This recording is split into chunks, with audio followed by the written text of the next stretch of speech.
Assalamualaikum warahmatullahi wabarakatuh. Halo semuanya, perkenalkan nama saya Marisa Sindiana Wardani dari kelas PGSD 2025C dengan NIM 102. Di sini saya sudah bersama Ibu Ani, guru dari MI Al-Amaniyah Paras Ngawi. Di sini kami akan membahas tentang pentingnya pendidikan karakter di tingkat sekolah dasar.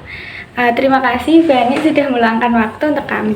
Yang pertama saya akan bertanya, apa sih pendidikan karakter itu? Pendidikan karakter ya Mbak Risa. Pendidikan karakter itu menurut saya yaitu proses penanaman nilai-nilai moral kepada anak didik, ya, nilai-nilai yang bagus pada anak didik.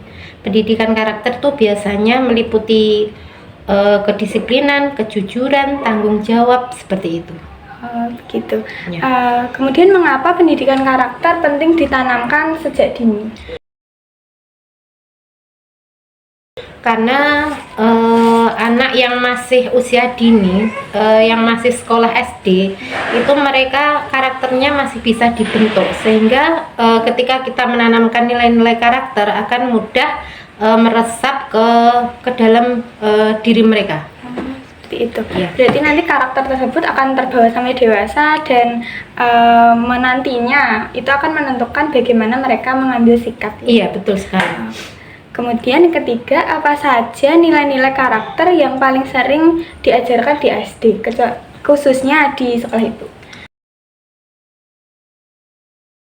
Untuk di sekolah saya, untuk nilai-nilai karakter yang diajarkan yaitu mungkin yang pertama kejujuran, yang kedua tanggung jawab, yang ketiga kedisiplinan. Itu mungkin yang sering diajarkan guru-guru di tingkat SD. Kemudian boleh diceritakan Ibu seperti apa saat penerapan pendidikan karakter di SD? Untuk penerapan pendidikan karakter di SD yaitu dengan pembiasaan hal baik, ya, misalkan dengan mengucapkan salam ketika bertemu Bapak Ibu guru, atau mungkin ketika bertemu Bapak Ibu guru di jalan mereka selalu menyapa. Ya. Baik. Kemudian tantangan apa yang Ibu dapatkan dalam menerapkan pendidikan karakter kepada siswa SD? Tantangan yang saya dapatkan ketika menerapkan pendidikan karakter kepada anak didik di sekolah yaitu mungkin dari karakter anak itu yang terbawa dari rumah, ya, mungkin di rumah mereka terbiasa selalu dikerasi sama orang tuanya, sehingga mungkin sama temannya di kelas selalu main tangan atau mungkin selalu berkata yang kurang sopan terhadap anak atau teman-temannya di sekolah. Jadi itu merupakan tantangan yang terbesar untuk menerapkan pendidikan karakter di sekolah, sehingga mungkin guru perlu ekstra untuk membuat anak ini menjadi bagus karakternya di masa yang akan datang. Kemudian apakah Ibu punya pengalaman menarik selama penanaman pendidikan karakter di sekolah? Iya, pengalaman menarik selama menerapkan pendidikan karakter. Contohnya, murid saya itu sering kali menemukan uang jatuh, entah itu di dalam kelas ataupun di luar kelas. Mereka itu kalau menemukan uang selalu dikasih kepada saya. Mereka tidak mau membelikan jajan dengan uang tersebut tanpa sepengetahuan orang lain, ya. Jadi mereka itu selalu kalau menemukan uang selalu dikasih ke gurunya, entah itu saya atau guru yang lain. Mereka khawatir kalau uang tersebut itu milik temannya atau milik guru atau milik orang yang ada di sekolah tersebut. Jadi mereka nggak pernah mau membelanjakan uang yang mereka temukan untuk mereka jajan sendiri. Begitu. Kalau kayak pembiasaan misalkan datang untuk bersalaman, mengucap salam itu apakah ada juga Ibu? Ada. Setiap kali saya masuk ke kelas, mereka langsung ke meja saya untuk minta salim ya. Mereka minta salim berbaris gitu, jadi minta salim satu persatu, dan mereka nanti sebelum saya kasih salim mereka nggak mau duduk ke tempatnya. Menyenangkan sekali ya Ibu ya. Iya.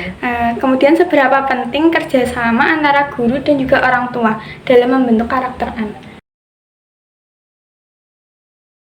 Kerjasama antara guru dan orang tua dalam mendidik atau membentuk karakter anak ini sangat penting. Nah, harus ada kerjasama antara guru dan orang tua siswa. Mereka harus bersinergi. Bagaimana anak mereka ini harus bisa mempunyai karakter yang kuat. Tidak hanya di sekolah penerapan pendidikan karakter ini. Jadi di rumah mereka harus mensupport apa yang sudah guru ajarkan di sekolah. Seperti itu. Oh, berarti kalau kayak grup WA gitu apakah ada Ibu? Untuk Ada. update? Iya, ada. Saya kan udah membentuk grup WhatsApp kelas. Jadi mereka setiap hari atau mungkin kalau ada hal penting selalu lapor atau WhatsApp di grup WA itu. Oke. Kemudian apakah ada tips yang bisa diberikan untuk membentuk karakter anak? Iya, tips untuk membentuk karakter anak. Ya, mungkin ada beberapa. Yang pertama yaitu kita harus menjadi teladan, ya. Karena anak itu akan lebih menerima edukasi dari kita kalau kita memberikan teladan. Jadi tidak hanya ngomong saja, tapi dikasih teladan, ya. Yang kedua, memberi pujian. Jadi anak-anak itu biasanya senang kalau kita kasih pujian. Kalau mereka berbuat baik atau mereka melakukan hal-hal yang positif, kita kasih reward, kita kasih pujian. Yang ketiga, mungkin dengan melibatkan anak dalam aktivitas sosial. Mereka akan lebih senang jika terlibat langsung dalam kegiatan-kegiatan sosial tersebut. Yang keempat, untuk mendidik anak, untuk menerapkan pendidikan karakter yang lebih bagus itu menurut saya yaitu menggunakan cerita atau dongeng. Karena dengan cerita atau dongeng itu nilai-nilai edukasi yang akan kita tanamkan kepada anak-anak itu akan lebih cepat pemahaman mereka. Yang terakhir mungkin konsisten dengan aturan. Jadi kita jangan membuat aturan yang berubah-ubah biar anak tidak bingung. Ya, mungkin itu tips yang bisa saya berikan untuk menanamkan pendidikan karakter pada anak di usia dini. Kemudian apa harapan Ibu untuk pendidikan karakter untuk di masa depan? Untuk pendidikan karakter ini saya harapkan ya untuk anak didik saya terutama mereka ini jangan hanya cerdas secara akademis saja, ya. Mereka harus cerdas secara karakter juga. Mereka harus mempunyai karakter yang kuat, yang baik, yang akan bisa membawa mereka menjadi lebih baik di masa yang akan datang. Karena menurut saya pendidikan akademik itu tidak cukup, ya. Tidak cukup hanya dengan pendidikan akademik yang baik saja, melainkan harus punya karakter kepribadian diri yang baik agar mereka mempunyai nilai value yang lebih nanti di masa yang akan datang. Baik Ibu, terima kasih sudah meluangkan waktu untuk wawancara ini. Sekian dari saya. Wassalamualaikum warahmatullahi wabarakatuh. Waalaikumsalam.